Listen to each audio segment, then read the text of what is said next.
গ্রেপ্তার নেই। দেখুন, যাদবপুরের ইতিহাস আপনারা সবাই জানেন। সেখানে প্রকাশ্যে চাঁটি মারা হয়েছিল কেন্দ্রীয় মন্ত্রীকে, গাড়ি আটকে নেওয়া হয়েছিল, থাপড়ানো হয়েছিল রাজ্যপালের। কাকে অ্যারেস্ট করেছে, কী করেছে? ওরা সফটলি হ্যান্ডেল করেন। তার ফলে এই ধরনের যারা অ্যান্টি সোশ্যাল টাইপের লোক, তারা দাপিয়ে বেড়াচ্ছে। কিছু নূতন ছাত্রছাত্রী ইনোসেন্ট থাকে, তাদের গিয়ে ভড়কানো হয়। তো আমার মনে হয় এখন সময় এসে গেছে কড়াকড়ি স্টেপ নেওয়ার।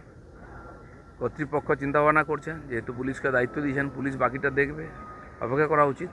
যাদবপুরের পর কলকাতা বিশ্ববিদ্যালয়ের ক্যাম্পাসেও গতকাল এসএফআই এবিভিপির সংঘর্ষ, গণ্ডগোল, উত্তেজনা। কলেজে কলেজে শিক্ষা প্রতিষ্ঠানে ছাত্রদের সংঘর্ষ বাড়ছে।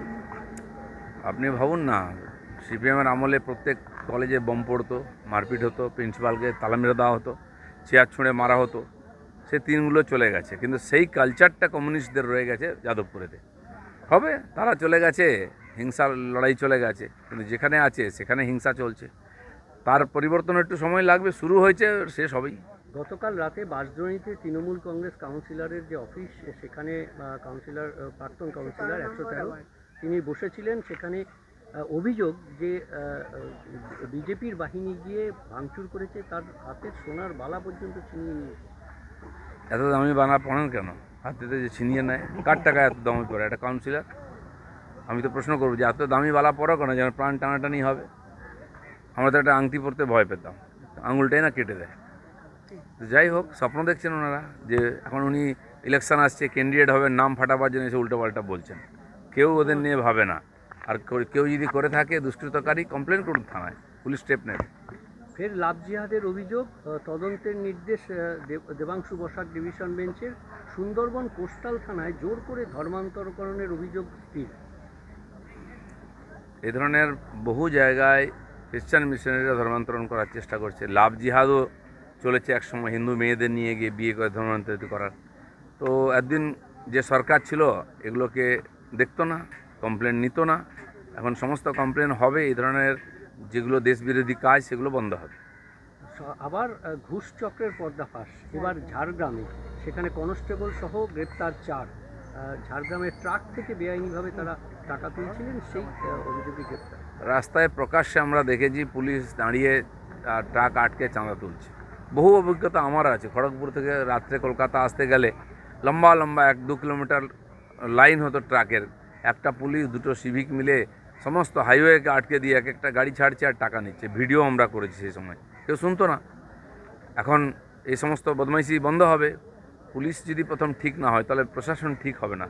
তো সেই জন্য যে চাপ সরকার দিচ্ছে এখন, এ সমস্ত কিছু হবে। যারা ঠিক হবে না তাদেরকে জেলে যেতে হবে।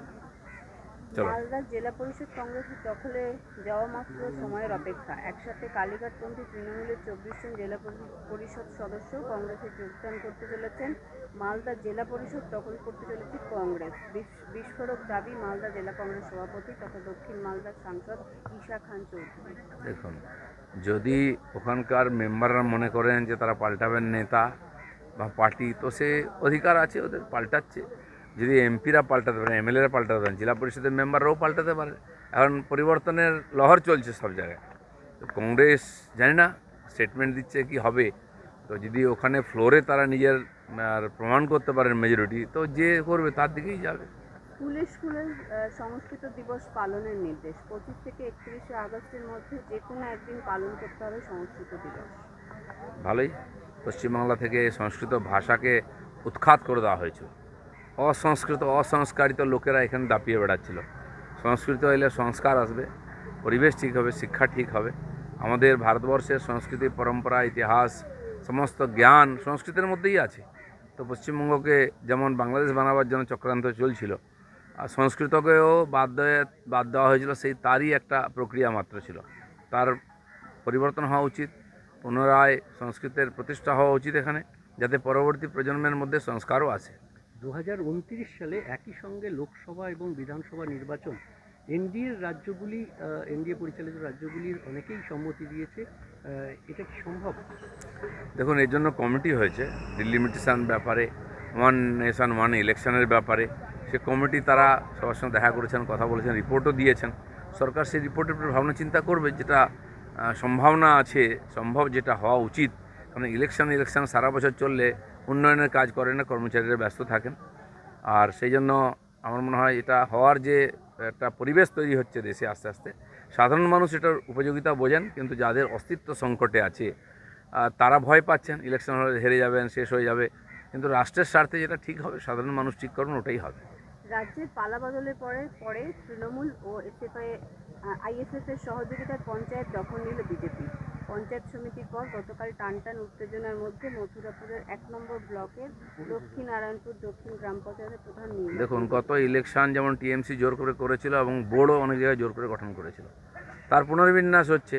মেম্বাররা যদি মনে করেন তারা ওখানকার নতুন করে নেতৃত্ব নিয়ে আসবেন, পরিবর্তন করবেন, তো সে অধিকার তাদের আছে। সারা পশ্চিমবঙ্গ জুড়ে এরকম একটা পরিবর্তন শুরু হয়েছে। বিজেপির তো সব জায়গায় মেম্বারও নেই, আমাদের ভোটই করতে দেওয়া হয়নি। তো যারা আছে তাদেরকেও জোর করে করা হয়েছিল, যাকে নেতা বানানো হয়েছিল তাকেও জোর করে করা হয়েছিল পয়সা লুটার জন্য। আইনও পাল্টেছে, পরিস্থিতিও পাল্টেছে, কিছু পরিবর্তন তো হবেই। সুকান্ত মজুমদার কলকাতার দায়িত্ব পেয়েছেন, পুরসভা নির্বাচনের ইনচার্জ হচ্ছেন, রাহুল সিনহা হচ্ছেন হাওড়ার নির্বাচন, অর্থাৎ পুরসভা নির্বাচনের প্রস্তুতি শুরু করে দিল বিজেপি। নিঃসন্দেহে হাওড়ার মতো 13 বছর ধরে ইলেকশন হয়নি, দুর্গাপুর যান 8 বছর ধরে ইলেকশন হয়নি। ইলেকশন ইমিডিয়েট হওয়া উচিত, তাহলে পরিষেবা হবে না, উন্নয়ন হবে না। আর ভারতীয় জনতা পার্টি যেভাবে লড়াই করে রাজ্য সরকার বানিয়েছে, সমস্ত পুরসভা পঞ্চায়েত যেখানে ইলেকশন হবে সেভাবে লড়াই করে আমরা সেখানে আমাদের সরকার বোর্ড প্রতিষ্ঠিত করব, যাতে উন্নয়নের ধারা নিচে অবধি ঠিকঠাক যায়। তো তার জন্য বরিষ্ঠ নেতাদেরকে দায়িত্ব দিয়েছে পার্টি। দাদা, শেষ প্রশ্ন যেটা হচ্ছে, আমরা দেখলাম যে গত কয়েকদিন ধরে দুধ গরম নিয়ে রাজনীতি চলছে ফুটপাতে। মুখ্যমন্ত্রী তাকে আস্তানা দিলেন এবং সমস্তটাই শেষ করে দিলেন, মানে যে বিরোধীদের প্রশ্ন ফুটপাত দখল কিভাবে দেখেন আপনি? দেখুন, ফুটপাত দখলটা একটা ফ্যাশন পশ্চিমবাংলায়, আর তার পিছনে ওদের সুবিধার চাইতে রাজনৈতিক লাভ বেশি আছে নেতাদের, সেই জন্য এটা বন্ধ হয় না কখনো।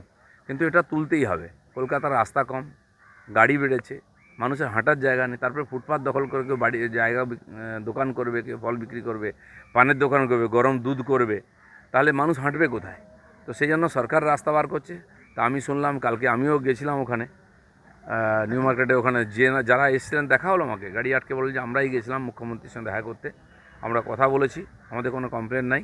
তো সবাই অ্যাডজাস্ট করতে তৈরি আছে। সরকারও আপিল করছে যে যেন সবাই মিলে এখানকার আইন শৃঙ্খলা, রাস্তাঘাট যাতে সুরক্ষিত হয় তার ব্যবস্থা যেন করেন। আমার মনে হয় লোক সহযোগিতা করছে, সময় লাগবে, আস্তে আস্তে সবাই নিজেকে ঠিক করছেন, রাস্তা পরিষ্কার করছেন।